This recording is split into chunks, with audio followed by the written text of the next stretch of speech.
Yeah, the idea, the words are cheap. How to actually implement this and Mm-hmm. create systems and structures that really matters. Mm-hmm. I think it does start with a mindset shift. You have to Mm-hmm. start thinking differently. You have to start thinking of your people as human beings, not just resources, not just Mm-hmm. numbers on a spreadsheet. Mm-hmm. And then, one of a really easy foundational thing to do is help your people become radically aligned to their strengths.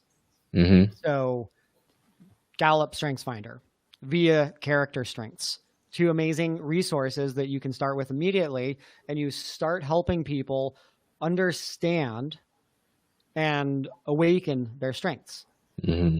because a lot of people don't really know what their strengths are. Mm-hmm. And so if you can start to help people, like take the tests, coach them a bit, have it as an ongoing part of the conversation. And then you can go further. You can do things called like job crafting, which came out of the University of Michigan, which is where you start helping people actually write their own job descriptions. Mm-hmm. You start looking at people's unique strengths, their interests, and start, there's everything from reinventing the current role you're doing by using your top strengths to straight up creating new roles. Mm-hmm. Now, of course, there needs to be business need. Like you can't just be like, hey, I am really good at selling and I really love cotton candy, so I'm going to start selling cotton candy to all of our employees. Mm-hmm. We're a feedback business. We don't need cotton candy. But so we have done this with a number of people internally at 15.5. And what's cool is you see the engagement and the contribution from those roles go off the charts. Mm-hmm. And it's something that we're working on. Like, how do we build then tools and software that help guide other companies through that process? So it's something that we're really excited about, because Mm-hmm. as again, it's like, how do we do these things internally and pioneer them and prove their work, and then build the software that makes it really easy, and the services and the education to start bringing that awareness. So that's a really good, easy one. Start having conversation, like conspiring for people's greatness is what we call it. And so How do you do that? How do you do that? it's something that like we would do as a leadership team.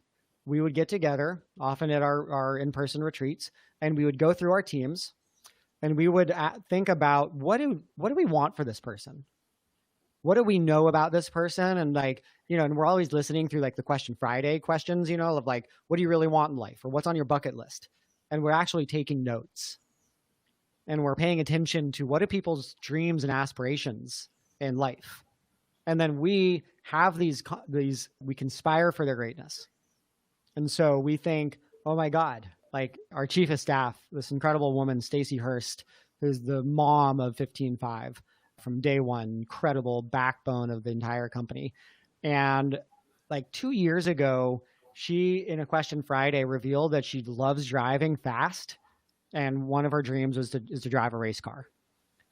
And I'm like, ooh. And so I filed that away. And then at this retreat in Palm Springs, I knew there was the BMW performance driving school outside of Palm Springs. And so I was like, fuck yes. Okay, this is the moment.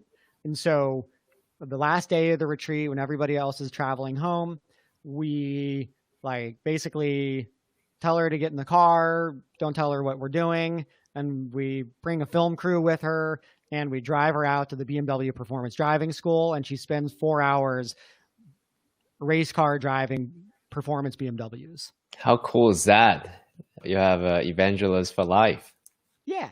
Yeah. Absolutely. So it's that kind of thing of like, well, how do you find out what people really want in life and then help them get it? Mm-hmm.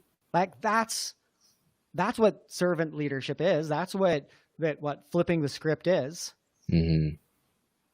I love that. And then also in times of crisis, like we're in the right now, of what do people really need?